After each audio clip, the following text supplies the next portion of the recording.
नमस्कार अभिभावकगण एवं प्यारे बच्चों।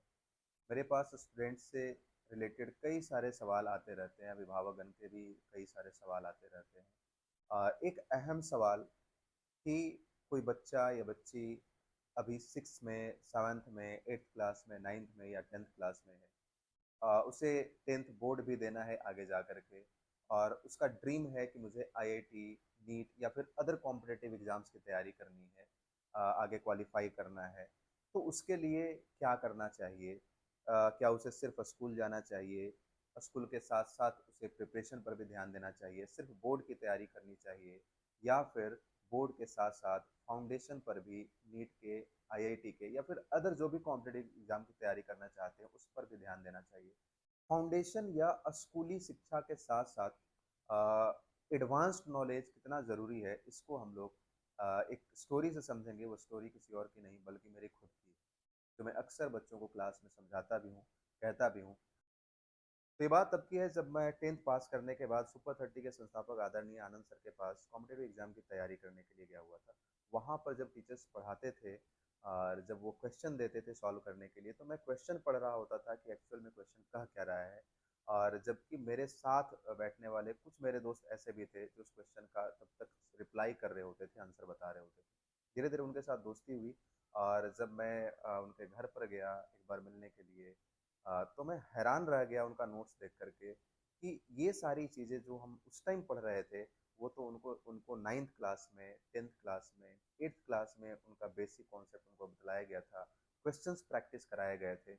और जब मैं उनसे बात किया कि ये सारी चीज़ें तुम पहले पढ़ चुके हो, तो वो बड़ा ही इसको कैजुअली रिप्लाई किया कि हाँ, ये सब चीज़ें तो हमारे हम जब तैयारी करते थे उस टाइम फाउंडेशन कोर्स में सारी चीज़ें बताई गई थी। तो ये इम्पोर्टेंस है कोचिंग का, क्योंकि स्कूल जो है वो एक K-12 एजुकेशन है।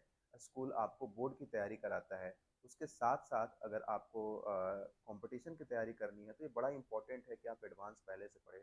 आज वो मेरा दोस्त अमेरिका में एक बहुत अच्छा इंजीनियर है और लाखों के पैकेज पे है।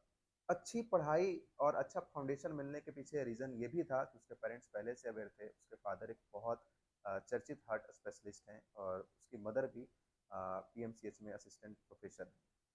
तो आज अगर कोई बच्चा 8th क्लास में पढ़ रहा है या 7th क्लास में पढ़ रहा है या फिर 9th क्लास में पढ़ रहा है, और उसका ड्रीम है कि उसे आईआईटी करना है, उसे नीट करना है या फिर अदर कॉम्पिटिटिव एग्जाम क्रैक करना है, तो जब वो 12th पास करेगा और आईआईटी के एग्जाम में बैठेगा, नीट के पेपर देने के लिए बैठेगा, तो उस टाइम उसका देश के उन तमाम बच्चों से कॉम्पिटिशन होगा जो आज 8th क्लास में है या 7th क्लास में है या फिर 9th क्लास में है, जिस क्लास में बच्चा है। और उन्हीं में से हजारों बच्चे ऐसे भी होंगे जो कोटा में रह करके, दिल्ली में रह करके, पटना में रह करके या फिर अच्छे जगहों पे रह करके, अच्छे संस्थान में पढ़ते हुए, और अभी से वो आईआईटी की, नीट की तैयारी कर रहे होंगे। तो आप अगर नहीं जानोगे तो कैसे कॉम्पीट करोगे उन लोगों के साथ? तो हमेशा पढ़ाई जो है वो एक डायरेक्शन में होना चाहिए, एक मिशन के तहत होना चाहिए। बिना मिशन का जो पढ़ाई होगा, उसका एक मैं एग्जांपल आपको बता रहा हूँ। बड़ा ही रिसेंट एक घटना है हरियाणा में। अ, सफाई कर्मचारी के लिए पब्लिक जगहों पर जाकर के सफाई करना, कूड़ा-कचरा साफ करना, उसके लिए एक भर्ती निकली। करीब 5,000 सीट्स के लिए वो भर्ती निकाला गया, जिसमें 46,000 के आसपास ग्रेजुएट और पोस्ट ग्रेजुएट आवेदन किए हुए थे। करीब 1.2 लाख के आसपास 12th पास जो अभ्यर्थी थे वो शामिल हुए, और सैलरी उसकी 15,000 रुपये थी। आप समझ सकते हैं कि किस तरह से सिर्फ डिग्री लेकर के और पढ़ाई करने से, सिर्फ कैजुअली पढ़ाई करने से, और किस तरह की चीज़ें सामने आएँगी। जब तक आपके पास कॉन्सेप्ट नहीं होगा, जब तक आप डेप्थ में जाकर के पढ़ाई नहीं करेंगे, तब तक कुछ होने वाला नहीं है, कोई भी कॉम्पिटिशन नहीं निकलने वाला है। तो आप मेहनत करें, पढ़ाई करें, संघर्ष करें, और चीज़ों को अभी से सीखने का प्रयास करें, डेप्थ में सीखने का प्रयास करें। इन्हीं बातों के साथ बहुत-बहुत धन्यवाद।